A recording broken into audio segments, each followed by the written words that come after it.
Hey guys, welcome to this video. We're going to look at what exactly do you need? 5 things that you need to prove a Section 1692 E8 violation. This is part of the FDCPA, the Fair Debt Collection Practices Act. And we talk in other videos about what are violations of this section, what are examples. But in this one, I want to show you exactly what you need to be able to prove that the law has been violated. And this is by a debt collector after you've disputed the debt, and then they do not mark it as disputed. So my name is John Watts. I appreciate you watching this video. If you have not already subscribed to our channel, feel free to do so. We put out a new video every day. Would love for you to have a chance to see those. All right, so real quick, I'm not going to go over this in much detail. Here's the law. There's no false credit reporting allowed. And then if you look at what's in green, Congress has said under the FDCPA, Fair Debt Collection Practices Act, if you fail to communicate that a disputed debt is actually disputed when you do credit reporting, that's false credit reporting. Now, this is different than the Fair Credit Reporting Act. It has its own standards and rules. We're not talking about that. This is the FDCPA for debt collectors. So really simple. Here are the 5 things you need. You have to be able to show that you disputed the debt. Now, you may say, I dispute any debt that you have. If you do that verbally, you need to be able to prove that. It may be your own testimony. Better if you have a recording, if you were able to do that properly. But the most common way for this to happen is you send a letter, and you send a certified mail letter, because step number 2 is you have to prove that the debt collector received your dispute. So not only did you do a dispute, but it was received by the debt collector. And then number 3, well, what date did the debt collector receive it? You can't just say, well, at some point I disputed that. No, it needs to be a certain date. So again, if you have done it by certified mail, there's a signature, or the post office says, here's when we delivered it. Well, that gets you that certain date. Now, once you do that, you're done as far as, hey, I did my dispute. I know the debt collector received it. I know they received it on this date. Then it's just a matter of waiting, usually a couple weeks, maybe 30 days. And then step number 4 is pull your real credit report. So I'm not talking about a credit monitoring. That can be fine.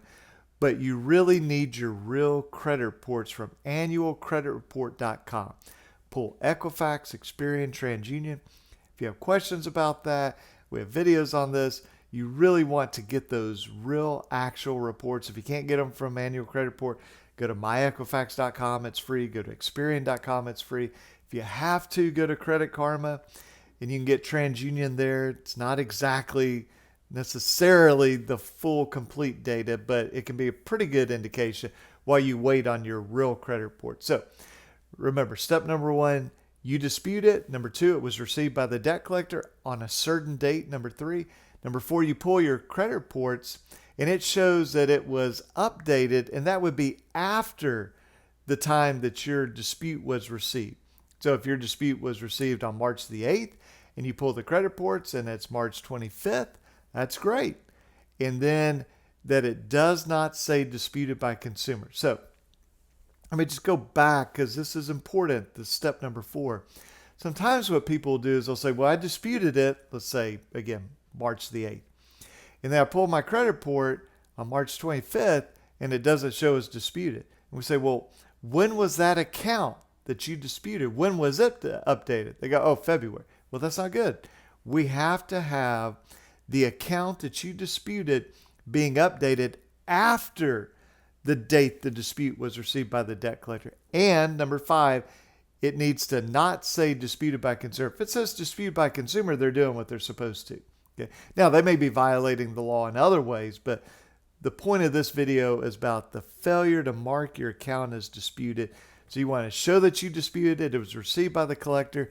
They got it on a certain date. They updated your reporting on that account after that date, and then it does not say disputed by consumer. If you have that, definitely get with the consumer lawyer in your state. If you're in Alabama, you can get with us. But if you're in another state, find a consumer lawyer. Reach out to me through alabamaconsumer.com. I hope you find somebody if I can. And you really need to look at, does it make sense to sue this debt collector? Because usually when we sue these collectors for a Section 1692 E8 violation, it comes off of our credit report, the debt goes away, and they pay money. So think of this as the ultimate pay for delete type of approach where they pay you money so that they can delete the account.